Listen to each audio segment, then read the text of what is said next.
क्योंकि जिस दिन हमें पता चला पहली बार और वो महिला जब भागते हुए रोते पीटते चिल्लाते हुए गांव में पहुंची और जब हम सब लोग उनके साथ भागे तो पहले तो गेट बंद था थाने का, वो शमशान का। यहाँ के लोगों ने, हम सब लोगों ने मिलके गेट तोड़ा।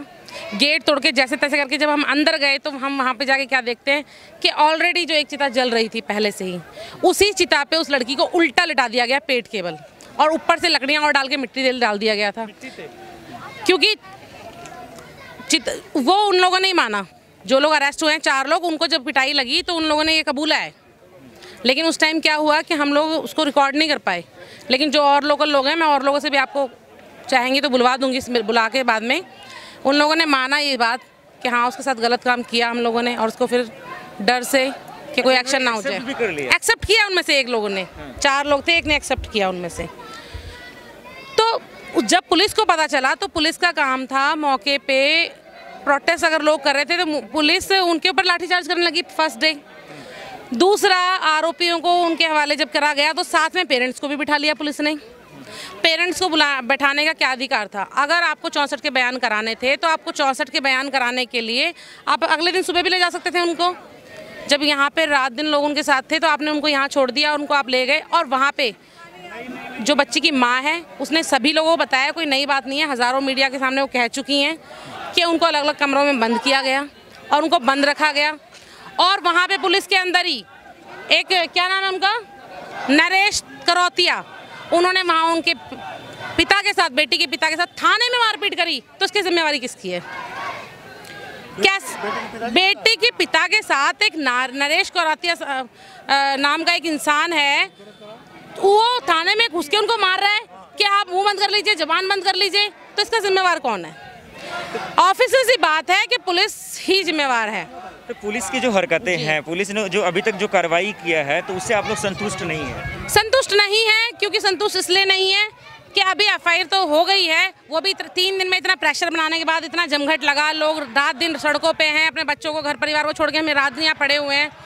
तब जाके अगर एफआईआर हुई भी है तो वो एफआईआर में जो भी सेक्शंस लगाए गए हैं वो सेक्शंस पूरे नहीं हैं, उससे हम सेटिस्फाई नहीं है। सेक्शंस और उसमें एनिमेंट होंगे और बढ़ाया जाएगा धाराओं को। दूसरी चीज़, जो बॉडी दी गई थी और पुलिस ने कहा ये फॉरेंसिक टीम है और हमें यहाँ से लाठीचार्ज करके भगा दिया गया, जिस भगदड़ में मेरी आंख पे चोट भी लगी और ये नील जो पड़ा है कि कोहनी लगी एक लड़की की मुझे, वो खैर भगदड़ में लग गई। हाँ, क्योंकि लाठीचार्ज हो रही थी, पुलिस यहाँ से रास्ता खाली करवा रहे थे लोगों से, क्योंकि उन्होंने बोला फॉरेंसिक टीम आ रही है। ठीक है, फॉरेंसिक टीम आई और जो जली बॉडी थी, जो भी पार्ट्स लड़की के बचे थे, वो जो फॉरेंसिक टीम लेके गई है तो उसका मेडिकल जांच हुई, और जांच हुई तो उसमें क्या आया? तो ये बात, इन सब बातों का जवाब तो दिल्ली कैंट पुलिस थाना ही देगा ना। और पुलिस थाना देगा तो उस पुलिस थाने पे जो दबाव है वो कौन बनाएगा? मतलब आपकी बातों को यहाँ के एमएलए बनाएंगे कि दिल्ली सरकार बनाएगी, गवर्नमेंट बनाएगी? तो ये लोग जब प्रेशर बनाएंगे थाने में, तभी तो थाना लोगों का काम करेगा ना। अभी तो सब क्या है, घालमेल हो रखा है और हर तरह के संगठन आ गए हैं, हर तरह की राजनीतिक पार्टी आ गई हैं, जो फर्स्ट डे से इस लड़की की आवाज़ को बुलंद करके लोगों ने उठाया है। बहुत सारी मेरी बहनें वहाँ बैठी हैं जो हम पहले दिन से उनके साथ हैं, पहले दिन से हम साथ हैं। जब आज यहाँ पे वीरेंद्र केजरीवाल आए, यहाँ के सीएम है दिल्ली के, उनसे हमें कोई वो नहीं है, नाराजगी नहीं है। ठीक है, आएंगे, उचित न्याय की मांग करते हैं, हम उचित मुआवजे की मांग करते हैं, हर तरह का न्याय दिलवाएं। ठीक है, आप आइए, आप सरकार में, हम आपसे नहीं पूछेंगे तो किससे पूछेंगे? आपका हक बनता है, आपको तो पहले आना चाहिए था। चलो ठीक है, लेट आ गए आप, लेकिन जब यहाँ के एमएलए से लोग यहाँ के नाराज हैं, दूसरे दिन जब वो आया था एमएलए उठ के, तो लोगों ने उसको उल्टे पैर भगाया था। तो आपको इतना भी संज्ञान लेना चाहिए कि उसको साथ ना लेके आए हैं। और कांग्रेस की तरफ से राहुल गांधी आ गए, आम आदमी पार्टी की तरफ से केजरीवाल जी आ गए, और भीम आर्मी के चीफ चंद्रशेखर जी आ गए। भारतीय जनता पार्टी की तरफ से कोई नेता कार्यकर्ता आए? भारतीय जनता पार्टी की तरफ से आज आए थे, उनका मेरे को नाम नहीं पता, आए थे कुछ लोग, तो उनका भी यहाँ पे देखिए, राजनीति वाले लोगों का तो सबका ही हम बहिष्कार कर रहे हैं, क्योंकि सब आ रहे हैं और जा रहे हैं, आ रहे हैं और जा रहे हैं, आ रहे हैं और जा रहे हैं। अगर आए हैं तो धूप में तपिए ना, थोड़ी देर जनता के साथ बैठिए ना, 10 मिनट दीजिए ना, बेटी के दुख पर रोष प्रकट तो कीजिए, 2 आंसू तो बहा लीजिए बैठ के। यहाँ पर आ रहे हैं और डिबेट दे रहे हैं और जा रहे हैं, आ रहे हैं और डिबेट दे रहे हैं और जा रहे हैं, ये राजनीतिक मंच छोड़ना है। तो वो लोग कह रहे हैं कि 1 इंच नहीं हटेंगे, आप लोग के साथ खड़े हैं, जब तक इंसाफ नहीं मिलेगा तब तक नहीं जाएंगे। बिल्कुल नहीं जाएंगे, जब तक इंसाफ नहीं मिलेगा बिल्कुल नहीं जाएंगे। ये तो आप लोग कह रही है ना? क्या कह रहे हैं नेता लोग? कह रहे हैं कि हम 1 इंच नहीं हटेंगे, आपके साथ खड़े रहेंगे तब तक जब तक इंसाफ न मिल जाए। तो फिर खड़े कहाँ हैं? देखिए ना, आप लोग खुद ही देखिए ना, कोई नेता हो तो बताइए मुझे ढूंढ के। कोई हो तो देखिए इतनी भीड़ है यहाँ पे, कोई हो, कोई आम आदमी पार्टी के नेता हो यहाँ पर, या कोई बीजेपी के नेता हो, कांग्रेस के कोई नेता हो, कोई भी पार्टी के अगर नेता हो तो देखिए ढूंढ लीजिए आप भी। केजरीवाल ने कुछ मुआवजा का भी ऐलान किया है क्या? 10 लाख मुआवजा देके गए हैं, वो भी देके अगर जाना भी था तो पीड़िता को देके जाना था, पीड़िता की माँ के हाथ में देना चाहिए था।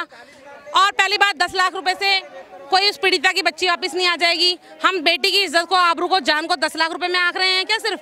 और देके भी गए हैं तो अपने पार्टी के कुछ जो उनके चमचे हैं उनको देके गए हैं, क्या गारंटी है इस बात की उसकी माँ को मिल जाएगा? चमचों को देने की क्या जरूरत थी? और केजरीवाल के जाने के बाद चमचे यहाँ पे आके अनाउंस कर रहे हैं कि घबराइए मत, 10 लाख रुपए देके गए हैं। क्यों, किस लिए? मैम अब सवाल ये है कि क्या अब गरीबों को हिंदुस्तान में जीने का भी हक नहीं है क्या? गरीबों को ना जीने का हक है, ना शिक्षा का हक है। पहले ही दबे कुचले लोग हैं, गरीबों की कोई जाति नहीं है। जो भी गरीब है यहाँ मर रहे हैं, रात दिन मर रहे हैं। कोविड में इतने लोग मर गए, हजारों लोग मर गए, बलात्कार के नाम पे मर रहे हैं, बेरोजगारी पे मर रहे हैं, हर दिन मर रहे हैं। राजनीतिक पार्टियां वो अपने बंगलों में बैठे हैं, एसी में बैठे हैं, उनको आम आदमी की पीड़ से कोई मतलब नहीं है। एक आखिरी सवाल लेता हूं, आप जो कह रहे हैं कि बंगलों में एसी में बैठे हुए हैं, तो यही नेता वोट के टाइम में आपके दहलीज पे आते हैं और वो तरह तरह के वादे करते हैं। आज जिस बच्ची के साथ हुआ है, आप लोग उनके न्याय के लिए यहाँ बैठी हैं, तो नेता की तरफ से ये चीज सब नहीं दिख रहा, आखिर क्यों? चक्कर क्या है कि जो हमारा जो समाज है ना, जो गरीब जो सबका होता है, उसमें सभी समाज आ गए, सभी जातियाँ आ गई। जो गरीब तबका होता है वो उनको सिर्फ वोट के लिए इस्तेमाल किया जाता है, उसके बाद उन्हें इस्तेमाल नहीं किया जाता। और एसी में बैठे हैं, ये मैं इसलिए बोल रही हूँ क्योंकि यहाँ के लोकल एमएलए जब इनको यहाँ से भगा दिया गया जनता द्वारा, तो अपने एसी कमरे में बैठ के यहाँ की जनता को बताते हैं कि ये एल्टी एनिमल, सोशल एलिमेंट्स लोग हैं। मतलब हम यहाँ पे क्या दंगा फसाद कर रहे हैं? हम गाड़ियाँ तोड़ रहे हैं? हम क्या कर रहे हैं यहाँ पर? हम एक बेटी के इंसाफ के न्याय की मांग कर रहे हैं। हम कैसे हो गए एल्टी सोशल एलिमेंट्स? मतलब नेताओं ने राजनीति करना शुरू कर दिया है। गांव के लोगों को, जिन लोगों को आपको आश्वासन देना चाहिए, जिन लोगों को आपको विश्वास में लेना चाहिए, आप उन लोगों को एल्टी सोशल एलिमेंट्स कह रहे हैं। तो ये कहाँ तक क्या इंसाफ है? कहाँ तक ये राजनीति बंद कीजिए, बेटी को जो है इंसाफ दीजिए। चलिए, बहुत बहुत शुक्रिया हमें बात करने के लिए। इन महीना का कहना है कि आज जो भी नेता यहाँ पे आ रहे हैं वो तमाम लोग जो है राजनीति करने के आ रहे हैं, इन बच्ची के इंसाफ के लिए कोई भी नहीं आ रहा। फिलहाल के लिए इतना ही, मुझे दीजिए इजाजत। बाकी खबरों के लिए देखते रहिए एक कदम न्यूज़। नमस्कार।